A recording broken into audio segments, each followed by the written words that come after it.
In the final month before my book deadline, I took myself on a writing retreat.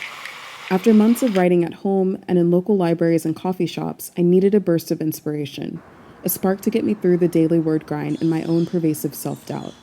So I drove to Austin and booked a light-filled Airbnb to work on my coffee table-style book about roller skating culture. The book had become a source of anxiety, and I knew that changing my scenery for a few days would get me out of a rut. And although I made detailed plans for how I would structure my days and the word counts I needed to hit, life had other plans. I'm a very slow and meticulous writer. I think sometimes too meticulous. Like it's like perfectionism that's getting in the way, where it's I have to edit something over and over and over and over again before I feel like it's acceptable to show someone. I think a lot of it is about clearing my mind and re-energizing myself for the next sprint to get my book done. But I'm hoping to have a really good draft of a specific section of the book. Like I did some writing yesterday and I'm finding that, you know, I have these rules, or I deleted TikTok off my app. Like I don't want to start my day on social media. I want to try stretching and reading and going for walks and getting my mind in a good place to start writing. That's kind of where I'm at this morning. I kind of woke up slowly, did a meditation in bed, started getting ready, did a little bit of stretching. I hate that I spend so much money on iced coffees, but it's like a motivating factor to get me up and out. So I'm hoping to go try a matcha place that's about a 15-minute walk away. So I'm hoping like on that walk to go get the matcha. It's still that process of getting my mind together. I'm reading this book about daily rituals, and it's interesting to think about what are my rituals, like when am I most productive, when does my productivity stall. I think for me, like I'm not like a first thing in the morning start writing. I think my mind needs to wake up. I'd say around 10 a.m. is like typically where I'm like, okay, I'm ready to go, and then I need another break. I'm always tricking myself, like I need some sort of reward at the end of, even if it's the Pomodoro method of working for 25 minutes on, 5 minutes off, I need a reward. And so for me, it's like my chocolate covered nuts. It's reading the book, it's going for a walk, it's a lot of different things. So I hope I can get some good work in today. But if I don't want to beat myself up too much. At this point of the process, it's a marathon and a sprint to finish this draft. So I need to be like mentally ready for all of that.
Right now I feel okay-ish. I went to the park this morning and it was just really nice, and I got to meditate for 7 minutes, but it just felt nice. I ate a really good breakfast.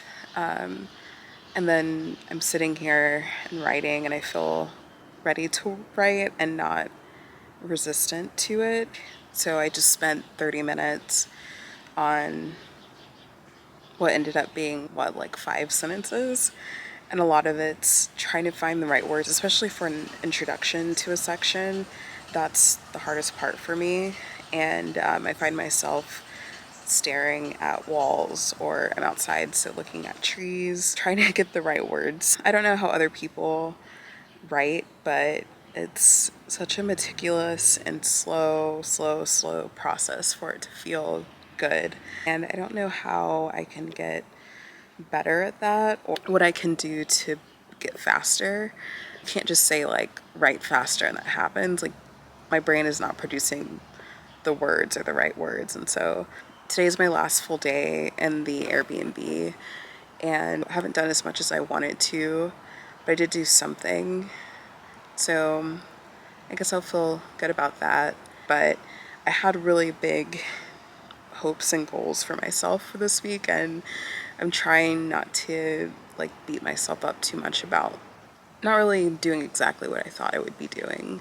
I am hard on myself, and I don't know how not to be. But I will say, like, this home is like really beautiful, and it's a great place to work and feel inspired and creative. And the Airbnb host is also an artist, and so hearing him talk about like his process and like all the thought that went into his backyard and his home and his art and all that stuff, like, that's been really nice. Also, going to Kathy Dunhamrick's class last night was so good. Like, I didn't think anyone would remember me, so I wasn't sure. I was in my brain like, do I say something? Do I not? Do I just dance and then go home? Like, are they gonna recognize me? It's been close to 10 years, but as soon as I walked in, the teacher, she's like, I know you. And that was nice. And then I saw a dancer, and she's like, wait, I know you. So it feels nice to be remembered. And then just like moving, and her style is so like, you move across the room so much, and so it's nice to just be big and not contract myself, to be small. And so I'm really grateful for that. I'm grateful for my body. I'm grateful for movement.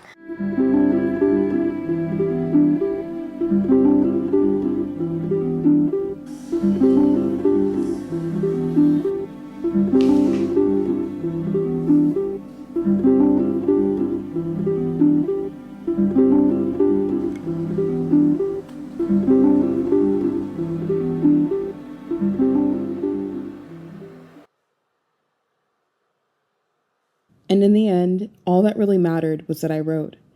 Words didn't flow like water, like how I imagine the most talented and prolific writers, but I wrote. I also connected deeply to my body, my breath, and to others. It was a time for rest and renewal. And yes, I did end up submitting my draft on time.